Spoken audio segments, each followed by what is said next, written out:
ನಮಸ್ಕಾರ ವೀಕ್ಷಕರೇ, ಇವತ್ತು ನಾವು ಹಲಸೂರಿನಲ್ಲಿರುವಂತಹ ಒಂದು ಶ್ರೀ ಸೋಮೇಶ್ವರ ಸ್ವಾಮಿ ದೇವಸ್ಥಾನವನ್ನು ದರ್ಶನ ಮಾಡೋಣ. ಮತ್ತು ಈ ಮಾರ್ಚ್ 8ನೇ ತಾರೀಕಂದು ಮಹಾಶಿವರಾತ್ರಿ ಆಗಿರೋದ್ರಿಂದ ಈ ದೇವಸ್ಥಾನದ ದರ್ಶನ ಮಾಡೋಣ ಅಂತ ಹೇಳ್ಬಿಟ್ಟು, ಈ ದೇವಸ್ಥಾನ ಬಹಳ ಅದ್ಭುತವಾದಂತು 1200 ವರ್ಷದ ಹಳೆಯದು ಮತ್ತು ಚೋಳರಾಜರು ಕಟ್ಟಿರುವಂತಹ ದೇವಸ್ಥಾನ ಇದು. ಸೊ ಈ ದೇವಸ್ಥಾನದಲ್ಲಿ ಸ್ತೂಪಗಳು, ಸ್ತಂಭಗಳು ಬಹಳ ಅದ್ಭುತವಾಗಿದೆ. ಒಂದೊಂದು ಶಿಲೆ, ಒಂದೊಂದು ಚಿತ್ರಣ ಬಂದು ಅಷ್ಟೇ ಅದ್ಭುತವಾಗಿದೆ. ಎಲ್ಲರೂ ನೋಡಬೇಕಾಗಿರೋದೆ. ಇಲ್ಲಿ ಕೊಳನೂ ಇದೆ ನೋಡಿ. ಕೊಳ ಬಂದ್ಬಿಟ್ಟು ಈಗ ತಾನೇ ಒಂದು 4 ವರ್ಷ ಹಿಂದೆ ಜಪ್ತಿ ಮಾಡಿಕೊಂಡು ಕೊಳೆಯನ್ನು ಕ್ಲೀನ್ ಮಾಡಿ ಇಟ್ಟಿದ್ದಾರೆ. ಮತ್ತು ಇಷ್ಟು ವರ್ಷ ಅದು ಮನೆಗಳು ಯಾರೋ ಬೇರೆಯವರೆಲ್ಲ ಮನೆಗಳೆಲ್ಲ ಕಟ್ಕೊಂಡು ವಾಸವಾಗಿದ್ದರು. ಸೊ ನಾವು ಹಿಸ್ಟೋರಿಯನ್ಸ್ ಇದ್ದಾರಲ್ಲ, ಅವರೆಲ್ಲ ನೋಡಿ ಕಂಡಿಡ್ದು ಅದರ ಭೂಪಟದಲ್ಲಿ ನೋಡಿ ಕೊಳನ ಅಕ್ವೈರ್ ಮಾಡ್ಕೊಂಡಿದ್ದಾರೆ. ಸೊ ಇದು ನಮ್ಮ ದೇವಸ್ಥಾನಕ್ಕೆ ಸೇರಬೇಕಾಗಿತ್ತು. ಇವಾಗ ಇದನ್ನು ಎಲ್ಲ ಸ್ವಚ್ಛ ಮಾಡಿ ಇಟ್ಟಿದ್ದಾರೆ. ಸೊ ಈ ಕೊಳದಲ್ಲಿ ಬ್ರಿಟಿಷರು ಅವ್ರಿಗೆ ಬೇಡವಾದ ವಸ್ತುಗಳನ್ನೆಲ್ಲ ಹಾಕಿ ಮುಚ್ಚಿಟ್ಟಿದ್ದರು. ಸೊ ಈಗ ಇದನ್ನೆಲ್ಲ ಸ್ವಚ್ಛ ಮಾಡಿ ನೀರು ಬರುವಂತೆ ಮಾಡಿಟ್ಟಿದ್ದಾರೆ. ಮತ್ತು ಈ ದೇವಸ್ಥಾನದಲ್ಲಿ ಒಂದೊಂದು ಶಿಲೆ, ಒಂದೊಂದು ಸ್ತೂಪ, ಸ್ತಂಭಗಳು ಅಷ್ಟೇ ಅದ್ಭುತವಾಗಿದೆ. ಇಲ್ಲಿ ನಮ್ಮ ನಂದಿ ಇದ್ದಾರೆ. ನಂದಿ ಬಂದು ಪಂಚಲೋಹದಿಂದ ಮಾಡಿರುವಂಥದ್ದು. ಸೊ ಈ ನಂದಿ ಬಂದು ನಾವು ನಮಗೆ ಬೇಕಾಗಿರೋದನ್ನು ಬೇಡ್ಕೋಬೇಕು ಅನ್ನೋದು ಕೋರಿಕೆನ ಈ ನಂದಿ ಕಿವಿಯಲ್ಲಿ ನಾವು ಹೇಳ್ಕೊಂಡ್ರೆ ನಮ್ಮ ಇಚ್ಛೆ ಈಡೇರುತ್ತೆ ಅನ್ನೋದು ಒಂದು ನಂಬಿಕೆ ಇದೆ. ಸೊ ಎಲ್ಲರೂ ಆ ಥರನೇ ಮಾಡ್ತಾರೆ. ಮತ್ತು ದೇವಸ್ಥಾನದಲ್ಲಿ ಒಂದೊಂದು ಮೂಲೆಗೂ ಒಂದೊಂದು ನೋಡುವಂತಹ ಒಂದು ಅದ್ಭುತವಾದಂಥ ಒಂದು ಇದೆಲ್ಲ ಮುಕ್ಕೋಟಿ ದೇವತೆಗಳು ಅಂತಾರಲ್ಲ. ಸೊ ಮುಕ್ಕೋಟಿ ದೇವತೆಗಳು ಈ ದೇವಸ್ಥಾನದಲ್ಲಿ ಪೂರ್ತಿಯಾಗಿ ಇಟ್ಟಿದ್ರು. ಇವಾಗ ಇಲ್ಲ ಇದು.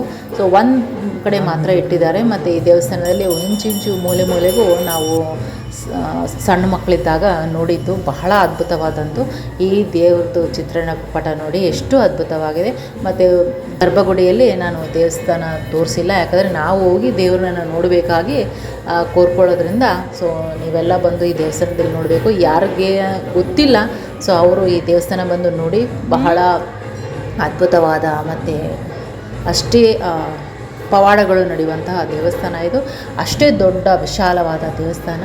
ಸೊ ನಮ್ಮ ಚರಿತ್ರೆಯಲ್ಲಿ ಈ ಥರ ಒಂದು ದೇವಸ್ಥಾನ ಚೋಳರಾಜರು ಕಟ್ಟಿರೋದ್ರಿಂದ ಸೊ ನಾವು ನೋಡಲೇಬೇಕಾಗಿರೋದು. ಒಂದೊಂದು ಅಷ್ಟೇ ಅದ್ಭುತವಾದ ಸ್ತೂಪಗಳಿದೆ, ಸೊ ಸ್ತಂಭಗಳಿದೆ. ಮತ್ತು ಈ ದೇವಸ್ಥಾನದಲ್ಲಿ ಹಲವಾರು ಚಿತ್ರೀಕರಣ ಆಗಿದೆ.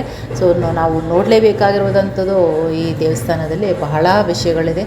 ಸೊ ನಾವು ಅಲ್ಲಿ ದೇವಸ್ಥಾನದಲ್ಲಿ ಹೋಗಿ ಒಂದು ಮೂಲೆಯಲ್ಲಿ ಕುತ್ಕೊಂಡ್ಬಿಟ್ರೆ ನಮಗೆ ಅಷ್ಟೇ ನಿರಾಳವಾಗಿ, ಅಷ್ಟೇ ನೆಮ್ಮದಿ ಅಂತ ಕಾಣಿಸುತ್ತೆ. ಮತ್ತು ನಮಗೆ ಯಾವುದೂ ನೆನಪು ಬರಲ್ಲ. ಮನೆಯದು ಯಾವುದೇ ಚಿಂತೆ ಯಾವುದೂ ನೆನಪಾಗಲ್ಲ ನೋಡಿ. ಇದು ತುಳಸಿ ಕೊಳ. ಸೊ ತುಳಸಿ ಎಷ್ಟು ಚೆನ್ನಾಗಿ ಮಾಡಿಟ್ಟಿದ್ದಾರೆ. ಅದು ದೇವಸ್ಥಾನದ ಮುಂದೆನೇ ಇಟ್ಟಿದ್ದಾರೆ. ಇದು ನಮ್ಮ ಕಾಮಾಕ್ಷಿ ಅಮ್ಮ ದೇವಸ್ಥಾನದ ಮುಂದೆ ಪ್ರತಿಷ್ಠಾಪನೆ ಮಾಡಿಟ್ಟಿದ್ದಾರೆ. ಬಹಳ ಚೆನ್ನಾಗಿದೆ. ತುಳಸಿ ಅಷ್ಟೇ ಹಚ್ಚ ಹಸಿರಾಗಿದೆ. ನೋಡೋಕ್ಕೆ ಅಷ್ಟೇ ಕಣ್ಣಿಗೆ ಎಷ್ಟು ತಂಪು ಅನಿಸುತ್ತೆ. ನಾವು ದೇವಸ್ಥಾನನ ನೋಡ್ಕೊಂಡು ಬಂದ್ವಿ. ಬಹಳ ಖುಷಿಯಾಗುತ್ತೆ. ಮತ್ತು ಪ್ರತಿಯೊಬ್ಬರು ದೇವಸ್ಥಾನ ದರ್ಶನ ಮಾಡಲೇಬೇಕು. ಈ ದೇವಸ್ಥಾನ ದರ್ಶನ ಮಾಡಿ. ಮತ್ತು ಇಲ್ಲಿ ಪ್ರತಿ ಸೋಮವಾರ ಮಧ್ಯಾಹ್ನ ಅನ್ನ ವಿತರಣೆ ಇರುತ್ತೆ, ಅನ್ನದಾನ ಇರುತ್ತೆ. ಮತ್ತು ಸಾಯಂಕಾಲ ಪ್ರಸಾದ ವಿತರಣೆ ಇರುತ್ತೆ. ನೋಡಲೇಬೇಕಾಗಿರುವಂಥ ಒಂದು ದೇವಸ್ಥಾನ. ಯಾರಾದರೂ ದಾನಿಗಳು ಇಚ್ಛೆ ಇದ್ದಲ್ಲಿ ಇಲ್ಲಿ ನಾವು ದಾನ ಕೊಡ್ಬೋದು. ವಿತರಣೆ ಇರುತ್ತೆ. ಮತ್ತು ಪ್ರಸಾದ ವಿತರಣೆಗೆ ನೋಡಿ ಎಲ್ಲ ಹೋಗಿ ಪ್ರಸಾದ ತೊಗೊಂಬರ್ತಾಯಿದ್ದಾರೆ. ಮತ್ತು ಬೇರೆ ದೇಶಗಳಿಂದನೂ ಹಲವಾರು ಜನಗಳು ಬಂದಿದ್ದಾರೆ ಇಲ್ಲಿ. ಇವರು ಕೊರಿಯನ್ನವರು. ಸೊ ಕೊರಿಯನ್ನವರು ಬಂದಿರೋದು ನನಗೂ ಖುಷಿ ಆಯಿತು. ನಮ್ಮ ದೇಶದ ಪವಾಡಗಳನ್ನು ನೋಡೋಕ್ಕೆ ಬಂದಿದ್ದಾರೆ ಇಲ್ಲಿನ ಜನರು ಅಂತ. ಮತ್ತು ಇದು ಎಲ್ಲ ದಲ್ಲಿ ಅದಕ್ಕೆ ಕುಂಡಗಳು ಮಾಡಿಟ್ಟಿದ್ದಾರೆ. ಸೊ ಅದು ಬಹಳ ಚೆನ್ನಾಗಿದೆ. ಮತ್ತು ನೋಡಿ ಮುಂದೆ ಹಿಂದೆ ಎಲ್ಲ ಬಹಳ ಚೆನ್ನಾಗಿ ಮಾಡಿದೆ. ಇದು ಬಂದ್ಬಿಟ್ಟು ರಾಮನವಮಿಯ ದಿನದಂದು ಮಾಡಿದ್ದು. ಸೊ ಬಹಳ ಚೆನ್ನಾಗಿ ಮಾಡ್ತೀವಿ. ಅಷ್ಟೇ ಹಚ್ಚು ಹಸಿರಾಗಿ ಕಾಣುವಂತಹ ದೇವಸ್ಥಾನಗಳು ಇದು. ಈ ದೇವಸ್ಥಾನದಲ್ಲಿ 2 ಆಲದ ಮರಗಳಿದೆ. ಅಷ್ಟೇ ಹಳೆಯಾದ ಆಲದ ಮರ ಹತ್ರ ಕುತ್ಕೊಂಡ್ಬಿಟ್ರೆ ಅಷ್ಟೇ ತಂಪು ಅನಿಸುತ್ತೆ. ಅಷ್ಟೇ ಮನಸ್ಸಿಗೆ ನಿರಾಳ ಅನಿಸುತ್ತೆ.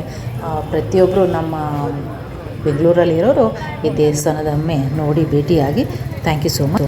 ಈ ವಿಡಿಯೋ ಲೈಕ್ ಆದಲ್ಲಿ ಶೇರ್ ಮಾಡಿ, ಸಬ್ಸ್ಕ್ರೈಬ್ ಮಾಡ್ಕೊಳ್ಳಿ, ಲೈಕ್ ಮಾಡಿ, ಮತ್ತು ಕಮೆಂಟ್ ಮಾಡಿ ಏನು ಅನಿಸುತ್ತೆ ಈ ದೇವಸ್ಥಾನ ನೋಡಿದ್ಮೇಲೆ ನಿಮಗೆ ಈ ಪವಾಡದ ದೇವಸ್ಥಾನದ ಬಗ್ಗೆ ವಿಚಾರ.